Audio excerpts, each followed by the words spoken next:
Assalamualaikum warahmatullahi ta'ala wabarakatuh. Ahlan wa sahlan wa marhaban bikum jami'an ayyuhal ikhwah al-fudala fi qanati Pondok Belajar.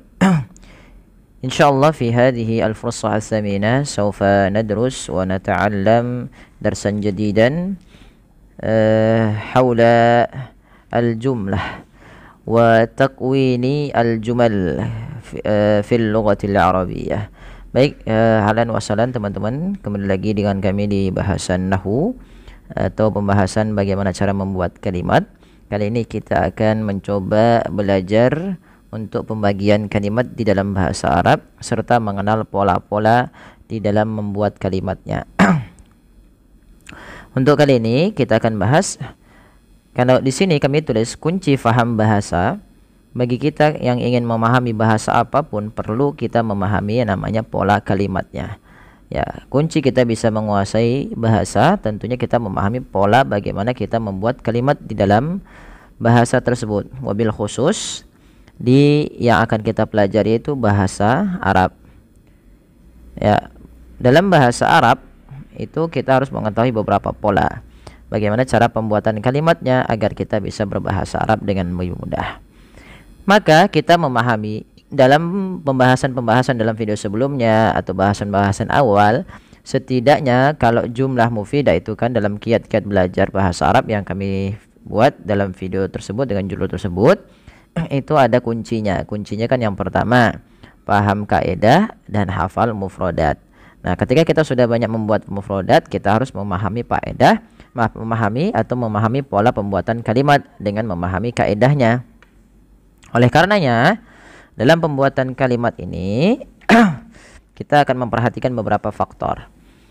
Yang setidaknya di dalam membuat kalimat dalam bahasa Arab itu setidaknya terdiri dari dua kata ya teman-teman.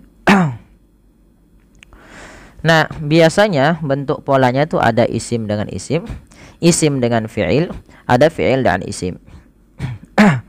Nah, misalkan kita ambil contoh yang isim dengan fi'il. Kalau kemarin di dalam pembahasan tersebut bahwasanya kalimat itu atau al-kalamu huwa al-lafdhun mufidun. Ya, seperti kalau dalam kitabnya Alfiyah Ibn Malik, lafdhun mufidun kastaqim. Ya, lafaz yang dia memberikan faedah. Lafaz itu berarti tersusun dari susunan huruf hijaiyah.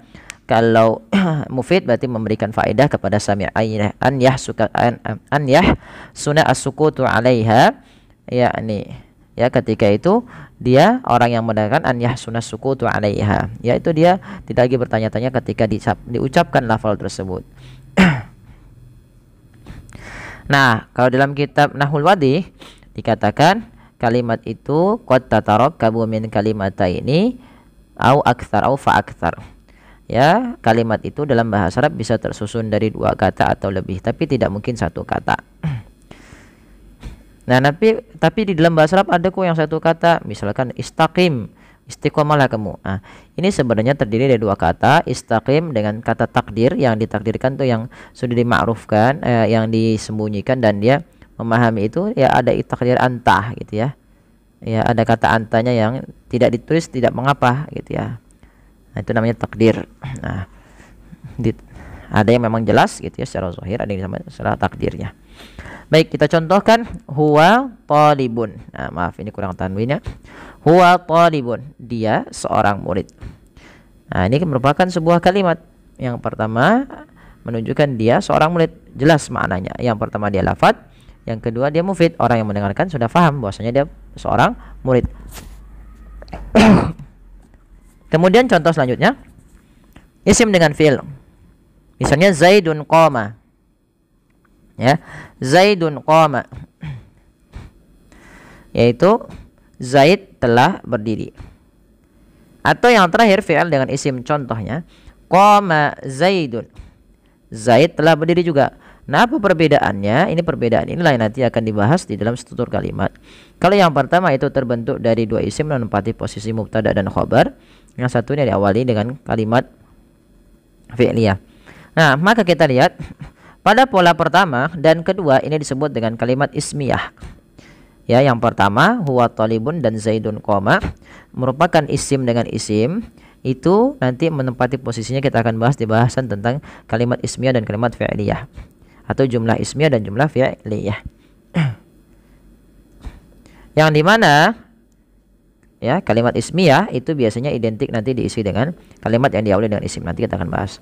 Pola yang kedua, yang ketiga ini disebut dengan kalimat fi'liyah. Kok bisa seperti itu? Kenapa dinamakan dengan begitu? Maka kita harus pahami dulu definisi ismiyah dan fi'liyah.